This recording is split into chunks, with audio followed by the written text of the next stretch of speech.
everybody. Welcome to the WhatCulture Gaming Podcast. I'm your host, Scott Taylor, joined by Ash Milburn. Hello! And Kirsten Rea. Hello! Now, we're going to do some questions from the hashtag WCGP tag over on Twitter. You can leave your own questions, thoughts, whatever you would like us to dive into going forward. Go over to Twitter, leave some things, and we'll dive into them every couple of weeks. So this first one comes from Phantom Philly G, who cited this article written by Heather Alexandra, who's a now ex-Kotaku writer, talking about the general purpose of criticism. And that's a phenomenal article. You should go read it anyway. But some of the quotes that they pulled out is that criticism applied in good faith is an act of empathy and kindness. It's a rejection of fanaticism. It rejects the schemes of money men. It rejects the snobbish suggestion that there is high art and low art. Criticism isn't... Got lost off. With these massive words, criticism is an egalitarian act by which all work is treated as equally valid. Basically, I want to know what you guys think of criticism in terms of the modern age. When do you think people go too far? And I don't know, have you ever come across anything that you thought was just too vitriolic in the modern age? Ooh, that's a really good question and a really interesting concept, because I think criticism is necessary of everything to kind of assess it, but it's such a personal and subjective thing to do that it's kind of hard to apply it to a mass sense of media and go, okay, this is what I think about this and this is what you should think as well. I think criticism as itself should always be a reflection of, I had these insights about it, I have all this information about the industry, I've researched this, that and the other, and this is my take. It should always be presented as, this is my take, do with it what you will. And I think going either end of the spectrum, where it is fanaticism or whether it is vitriolic, is negative in, it doesn't serve any purpose, it doesn't do anything for anyone other than go, oh, I've had such an emotional reaction to this that I can't comprehend my words properly, and it doesn't come out and be delivered in a interesting, engaging way. And I think sometimes that's really good. When it's that bad or that good, you can go, okay, wow, it set off that reaction in that person. Geez, obviously it's really good or really bad. But I think for a large portion of the time, as long as you are justifying opinions and as long as you're approaching them as your subjective take, where that comes from your personal experience, your knowledge base, and going, here is all my stuff, even if all that stuff is just, this is this, then I think that criticism is valid, necessary, an integral part of society as well. I think as the industry's gotten bigger, this generation, there's been so many, because one of my things with Ghost of Tsushima, and we can talk about this later in the podcast, we might get to some of the, I've made a separate list of some stuff to talk about in regards to PS4 games, depending on how much time we have. But something that stood out to me with that new Ghost of Tsushima footage is how much they kind of fall back on expected formulas and stuff. And talking to Ewan and Josh about it, I was I feel like I've seen the vast majority of this game's mechanics before. But objectively, they're solid and serviceable and bankable, and they work. So it's I would have a personal criticism of that, but they've obviously found other positives in it. But I think there's always a back and forward line, and I don't know, I always feel I know when I'm getting carried away, being oh, this thing is terrible, but I know that it's not for me. Ash, you kind of bounced off Sekiro, but you were oh no, it's still totally fine, it's just not for me. We don't bring it up. And I kind of had the same thing where I was I can tell this thing is immaculately made, but I'm just so infuriated with it, and that's kind of part of the design. I'm meant to be feeling like hell. But yeah, Kirsten, where'd you come down on I guess knowing a game potentially is made well, but then going actually no, this thing kind of sucks for me? Yeah, I think, like you said, everyone's entitled to their own opinion and their own constructive criticism. Like Ash said, with a lot of criticism, it is needed so that you can progress and that you can make things better and you can adjust things that people have found and criticized within a game. But yeah, I mean, everyone has their right to sort of say, it's just not for me. Doesn't mean that it's a bad game, doesn't mean that it's poorly made, because a lot of games, I was one of the people, I've never really got around to playing any of the Demon Souls or Bloodborne and anything like that, because just to me, I know that they're brilliant games. I know that they're very well made, but for me, it's just not the sort of thing that I enjoy. And I have every right to say that. People have everyone has their own right to say, yeah, it's good, but it's not for me. But I think the line with criticism is when people just turn around and instead of sort of realizing, oh, it's just not the sort of thing I enjoy, they just turn around and go, it's crap, it's rubbish, don't play it, don't bother. And I think that's where there's the line of criticism. There's a difference between having a constructive criticism and just being completely negative for the sake of being negative. I think that using the word kindness is what kind of stood out to me. I don't think of game criticism as a kindness, but I like the whole being more analytical. I don't know, I love getting lost in that whole philosophical stuff of objectivity and subjectivity and being okay, this game mechanic is clearly clearly well made. Like it's not broken or glitchy or falling apart. Like it's just it's a personal taste thing. Like I kind of bounce off certain things, and like I think going back and forward with those I don't know, conversation types is like the most worthwhile thing.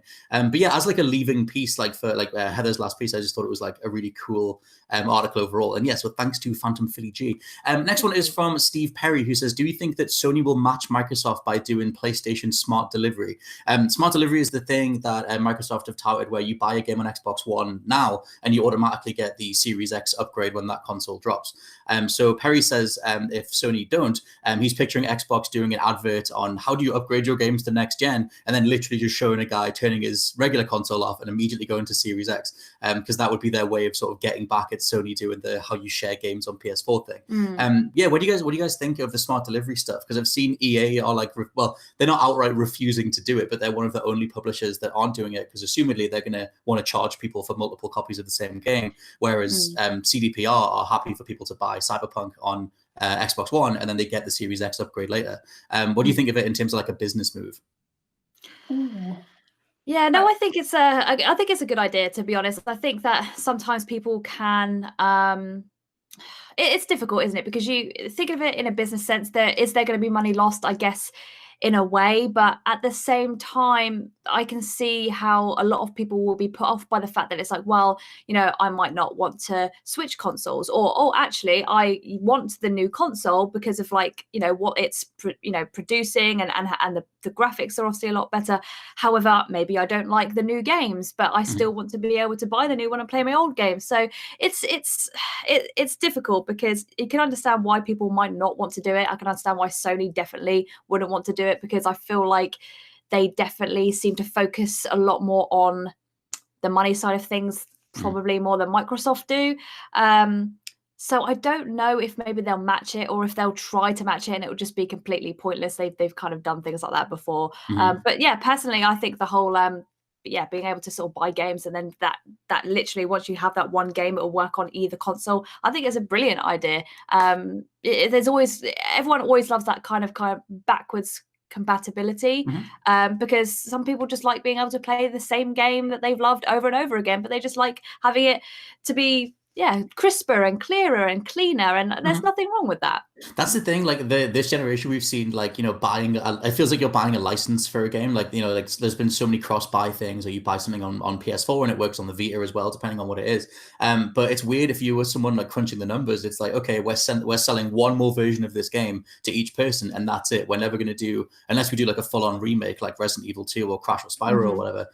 We can't then charge for the same thing again. And I quite like that in terms of like putting the onus on the publishers to justify like that money spent. But yeah, Ash, what do you think of it in terms of like as like a business thing? Oh, I think it's a very Microsoft move. Like it's very like nice guy Microsoft doing that whole, it's like forwards compatibility instead of backwards, isn't it? It's a really nice idea. And I think bridging this gap in the market between two consoles and between games that people will buy on one and then want to buy on the other, it's a smart way of doing it, and for keeping people loyal to your brand. But I don't think it will put people off if it isn't matched by other companies, because you will want the next exciting thing. You will want the next copy on your new device. I would really like it to be implemented across the board, because again, it's nice and it keeps the consumer in mind rather than the pay packet. But I also think if you get something different on the PS5 to the PS4, like it really depends on that, doesn't it? Really, like if you're getting one game that's on this generation and then is upgraded on the next one, pay for it twice. I don't mind paying for it twice, because I'm going to get a different experience, more crisper stuff, cleaner stuff, better stuff. But it really needs to be quite the upgrade to justify that, or maybe a monetary, like if it was a digital purchase, for example, you buy the one and then pay like £5 or something to get the upgraded version of it on your new console. That would be a good way of doing it. But if you're just getting the same thing across the board, if it's just going to be the same game ported to a new console that then benefits from better graphics by virtue of just being on the console, then they can't really justify paying twice for it.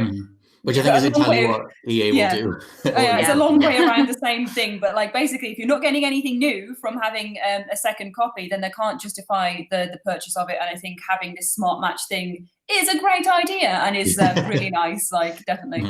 I was going to say, have you guys, or did you end up buying something on the current generation that you already owned from like near the tail end of the last one? Because I remember when the PS4 and stuff came out, and it was like, oh, you can buy the PS4 version of Assassin's Creed Black Flag, which nigh on looked exactly the same, apart from they put like some detailed list out of like, oh, there's more rain in it, or it's able to render like more reflections or something. And then, you know, when Zelda released on the Wii U and then on the Switch, it was like, oh, the audio sounds better on the Switch. And there was kind of like these very minimal jumps between them. But yeah, have either of you guys ever like bought something, like, I guess bought something on the quote unquote the next generation of consoles, and then just thought actually it's super similar to what you already had?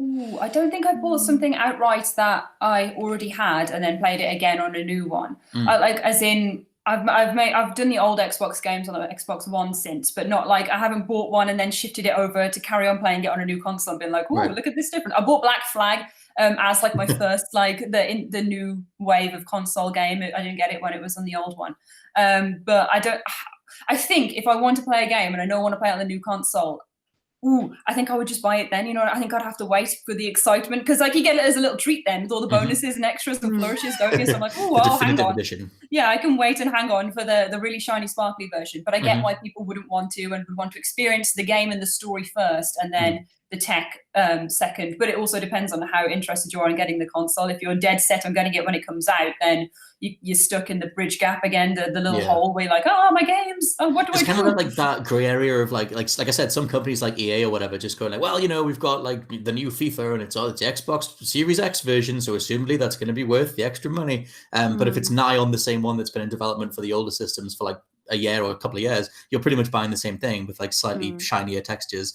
Yeah, Kirsten, have you had the same sort of experience with buying anything on the next gen only for it to be pretty much the same thing? I don't really remember. I mean, to be honest, it was such a long time ago. It feels like my memory's just shot now. I know, it's just all merging into one. But I would say that I did notice a difference when I purchased the BioShock remaster that was released on the Xbox One. And I did notice a difference, like even though I hadn't played like the original for a good long while, it was just instantly I recognized that everything was crisper and cleaner and a lot more colorful. So that's the sort of thing that you want to hope for, even if, like you said, it's not a major difference. Even if it's just something that you can visibly notice, that you straight away go, oh yes, I can tell that this is remastered, this is HD, this is better, instead of just sitting there going, has this changed? Yeah, you know, and you go, oh, I don't remember that sound being there. Oh, yeah, there's slightly more rain. But yeah, that's the sort of experience you want to have when you get something on a next gen console, is to actually be blown away by, wow, like this is a game that I loved on my old console, and now look at it on this one, it looks incredible. Instead of just, wow, that was worth the money at all. Like, the same thing. Yeah, hopefully, like with doing stuff like this, like I think Microsoft are doing, like, it is like, you know, big Mr. Kind Microsoft trying to get everybody back considering the generation that they've had. But if this takes off, I mean, that would be pretty cool. You only have to buy one game once, and assumably it would work with every future generation of systems. Next question from Willie Araya, which is a great name. He talked about the Ubisoft Paradox. He says, what do they do? Should they put new ideas into new IPs like Watch Dogs or For Honor, with the risk of not being well received, or do they put ideas into existing IPs like Assassin's Creed or Tom Clancy's, but they alienate existing fan bases? This feels like it came out of the Assassin's Creed Valhalla stuff, which, like, obviously me and you, Kirsten, did the reaction to it. But just in general, that game doesn't really look like an Assassin's Creed game anymore. And it's that sort of general question of like, would Ubisoft be better just severing ties with these IPs and just calling it something else? We talked about it a little bit at the time in terms of they could have just called it Valhalla. But I mean, yeah, Ash, what do you think of, like, over the years with Ubisoft? Should they just try and do more new stuff? I think it's a big question again, because Assassin's Creed is definitely, like, it's had its cake and eaten it at this point and continues to keep coming out. But if they've got ideas for it, I'm happy to eat it up, you know, like, deliver me the cake, I'll have a slice. As long as they've got the ideas to keep it going in the fashion that it already exists, then yeah, keep on doing it. But I always love a new IP. I'm a fan of a new IP. I like some new ideas. For Gods and Monsters, right?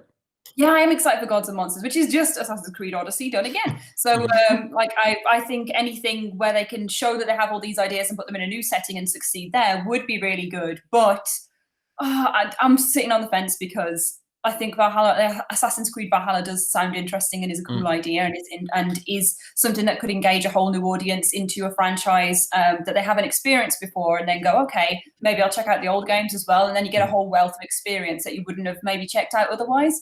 That's a really good point, actually. Like, yeah, I never think of like it incentivizing people to go back over and check out the rest of the catalog. I find like I'm a stickler for like, like especially in Hollywood, the amount of old franchises that get resurrected, and like I would much rather have from the creators or the director of X is a new thing. That's kind of just like a personal like take, but that is true though, that people end up going back into older stuff too.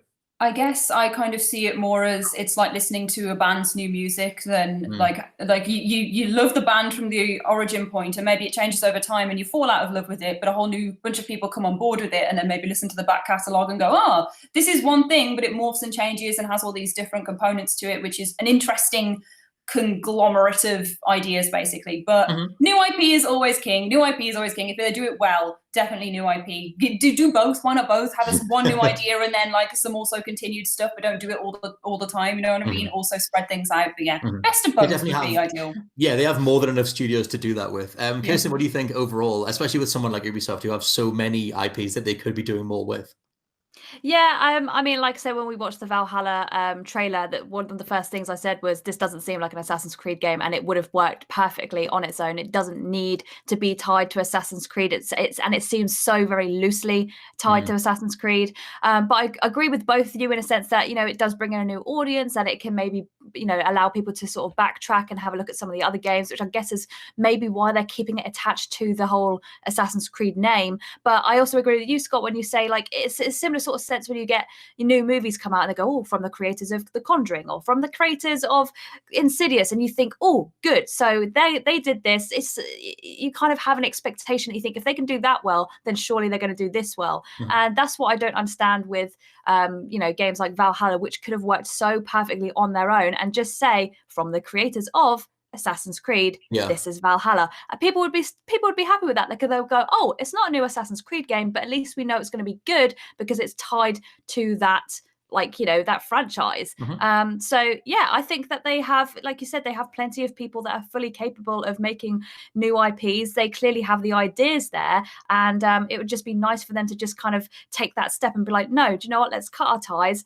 Just trust our game and just put it out there. People are absolutely loving Valhalla at the moment, but the only thing that they're saying is that it doesn't seem like an Assassin's Creed game. So it just makes no sense to me as to why they are trying so hard to just clutch onto that little ray of sunshine that they know will bring people in when it doesn't need it anymore. I know. I think to me, I don't know if it's just like me being like Mr. Cynical Man, but I'm just like, it just makes me think of like, it's the bankability side of it. It's like, you'll make more money if you call this Assassin's Creed versus, doing a new thing. I guess the proof will be in the pudding with Gods and Monsters, because that's one of the, as far as I know, that's one of the like the only sort of new Ubisoft IPs they've had in quite a while. Like Valiant Hearts sort of stood out from a few years ago. And it's for me, it's about time that they sort of transitioned a bit. And if especially with the new console generation, it's like I would like that to come with a whole bunch of new IPs. So yeah, I would go with like new IP as king. Next question is actually another one from fans in Philly G, who just says, of all the upcoming remakes, which one are you most excited for? And they cite 3 different sets that are coming up. So first up is the Mafia trilogy. There's the Mass Effect HD trilogy, which isn't confirmed, but seems like it's what EA have been referring to with their EA HD thing. And it was also kind of broken by VentureBeat. They just randomly put in one of their articles, oh, by the way, the EA HD thing is Mass Effect. Okay, see you later. And it was like, okay. So it seems like we're getting that. And the other one is the Tony Hawk's Pro Skater 1 and 2 combo. I guess for the sake of fun, you can only pick one. I'm going to go with Mass Effect Trilogy just because I absolutely adore Mass Effect. And I think that series has just had a terrible run this generation. It's about time it came back. I don't know if they'd ever put it on like something like Switch, but I would happily go back through it. Handheld, that would be lush. Ash, where do you come down on Mafia, Mass Effect, or Tony Hawk? I come down on Mass Effect not being on the Switch. I find it really weird doing like big RPG stuff on tiny handheld things. Like The Witcher being on Switch freaks me out a bit. You don't like it? No, it freaks me out a bit thinking about it, like massive game being on this tiny little. It makes sense when obviously when you're doing it and you have it in the dock, but when it's like just in your hands and you're like looking at little Geralt going, oh, come on. Like you get on the train, mate, and you've got a little portable 600-hour RPG. No, yeah, the portability's got. Look, it freaks me out. I think you should be sitting here with your big box on your big TV, just like plugged in. But for me, it'd also be Mass Effect. Absolutely, I think the first game could do with so much rejazzing, because it's a great game, it's a solid game. But you play any of the others before you come back to it, or you remember all the joys of Mass Effect 2 and then go and play Mass Effect 1, and it kind of throws up all the problems that there were with maybe some clunky things, some slow things. I love the car. I love the car. The Mako, I love the Mako too. There's like 3 people in the world that think that thing's a good idea, and the other one works for BioWare. I love it. I love the I love the car, and I want that in every game. I want that remastered so people love it and respect it for what it is. Like, it's such a good idea. I'd love Mass Effect to come around again. That was like my growing up, like my teenage years was Mass Effect, and Mass Effect 2 repeatedly. And when my friends played it, and all we talked about was Mass Effect all the time, and all different relationships and shepherds you could make. I'd like it to happen again. I want everyone else to have that experience with a remastered game where they can fall in love with the technology of it as well, and not look at it as some vintage title that they have to go back to. I just did a video on, I don't know when this podcast will be going out today, which is Friday. There's a video coming out tomorrow on the Saturday about how Mass Effect could come back next generation. And I was just thinking, if they did this HD trilogy thing, if you added all the DLC and the extra stuff to Mass Effect 3, so it was all just one actual story and not weirdly segmented with Yavik on like a separate pack and everything, maybe Mass Effect 3 is a way more solid game. Maybe it will be received a lot better if you did it that way. It is a solid game. It's a solid game. It's got an ending. It's got an ending that is a choice, but the game itself is completely solid. The game of Mass Effect 3, the whole fat hour chunk, like the hours you can invest in that game, are good times that you have in that game. It's literally just the ending that let people down. All of the other stories that get tied off, all the other things you experience and enjoy in that game make it a good game. It is just the ending that is allowed to be criticised. Mass Effect 3 defender Ash Millman has entered the chat. Kirsten, where do you come down? Do you prefer Mafia Mass Effect or Tony Hawk's? Oh, it's got to be Tony Hawk's. It has to be. It was such a brilliant game. I remember playing all of the skater games when I was a kid. I remember playing like the Disney one, Tony Hawk's, Skate. It was just brilliant. And my partner actually ran up to me the other day when it was announced, and he was like, they're remaking Tony Hawk's. And I was like, oh, okay, good. Like thinking, when he said remaking, I didn't kind of click, and I thought maybe they're coming up with a new one. I thought, oh, here we go. Like they haven't been having the greatest of time with their new games. And he was like, no, they're remaking like the original Tony Hawk's, and then showed me like the comparison and showed me like the brand new gameplay. And it is just beautiful, and it's going to bring back so much nostalgia and memories, and the soundtrack's the exact same, and it's just everything about that game is brilliant. And just purely for nostalgia reasons, I want to play it, and I can't wait to play it. I loved the Skate games as well, and it doesn't seem like we're going to be getting a Skate 4 or anything new anytime soon.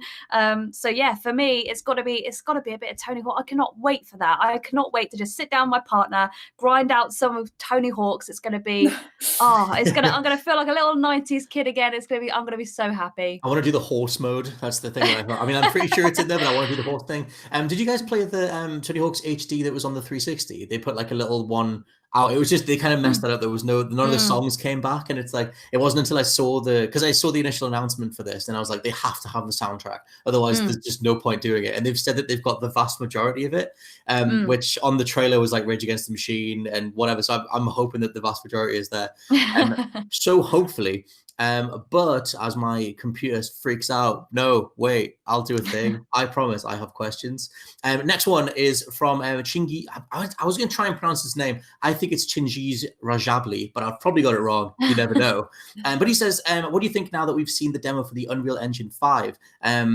What is the general average look for new games going to be? Because I mean, I don't know if you guys have seen that stuff, but that was like super, look at these shiny rocks, look at this environmental detail. Look at the triangles. Yeah, look at the billions of triangles. Look how many triangles there are. There's so many. There's like 16 billion in that one room. There's tons of them.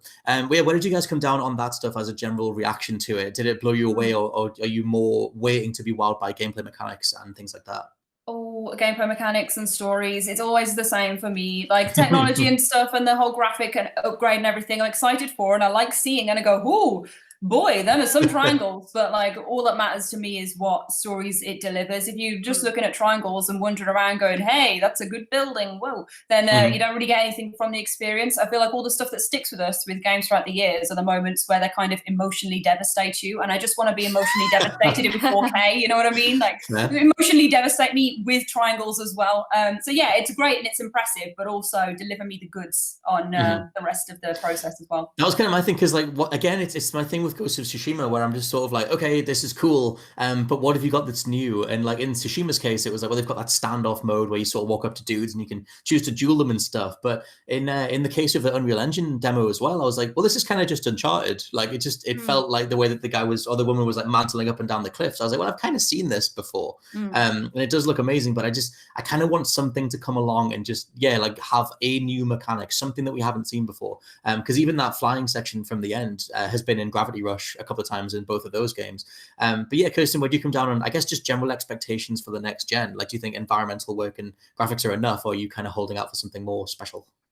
Yeah, I mean, I think it needs to be a mixture of everything, really. Like you said, you want to kind of have some more new mechanics to kind of blow your mind a little bit and be like, wow, we've never been able to do this before, not seen this before. But at the same time, like, yeah, you do want it to be an upgrade of what you've had before. You want to be able to sit down and, like I said before, sort of have that noticeable difference. And I was actually quite blown away with the graphics of the rocks, because yeah, I was looking at them and I was like, they look like real rocks. Like, that's good. And I think it's just because I appreciate like how much effort goes into something like that, and you just think, wow, good for you. Like the fact that you can create something so realistic is amazing.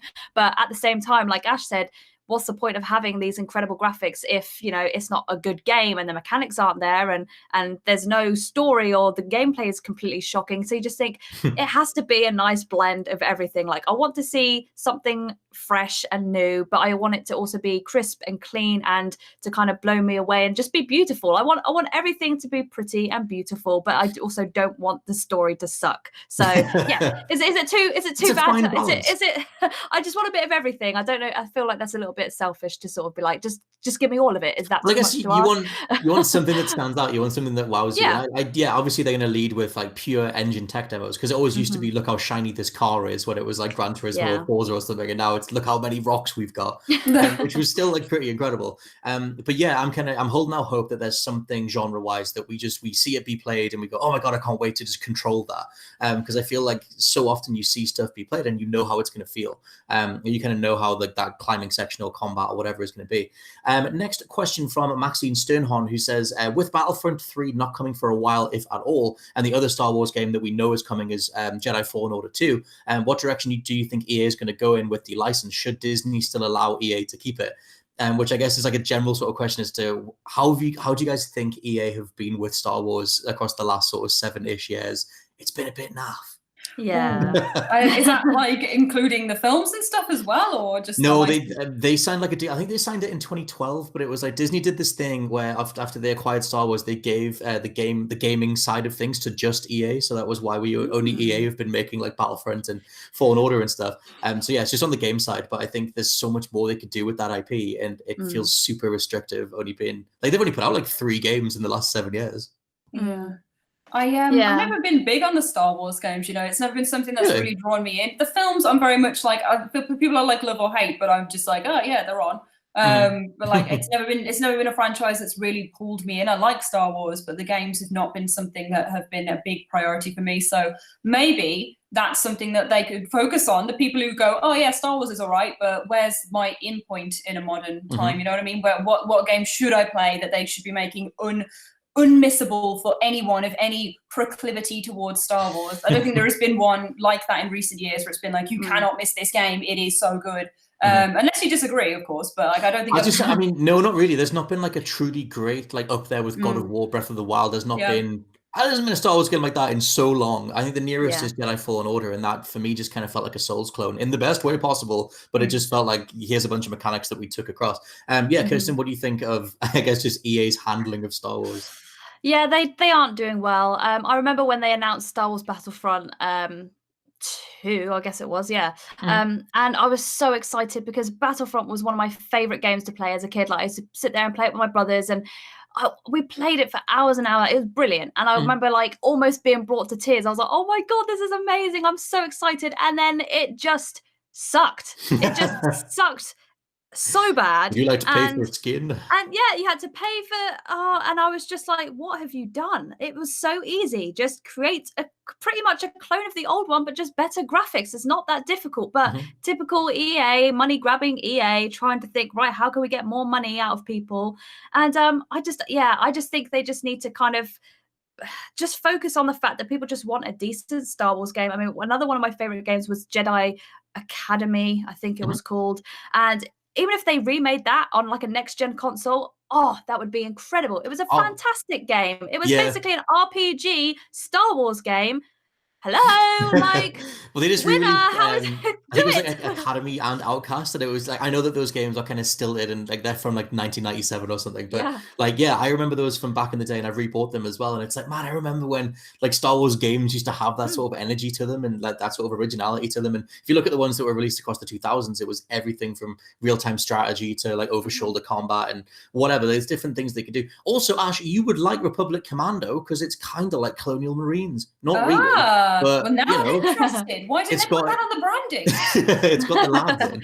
I guess there's like a closing point to this. If you were Disney, would you take the IP off them and share it around multiple other studios? Or do you think that they should be allowed to sort of carry it into the next generation? No, I think they should definitely spread it out. Just don't jump in, sorry. I think they should definitely spread it out and do some more creative things with it and deliver it to different studios that are going to do other stuff. You know what I mean? EA is a very specific type of game that they deliver, and I think handing it out and going, who can make the best game, the most interesting game, the thing that's going to draw people in the most and have the most enticing story, this, that, or the other, and just, say, EA, pack it in. Let's see what everyone else can do, or, allow other people to have it as well as EA.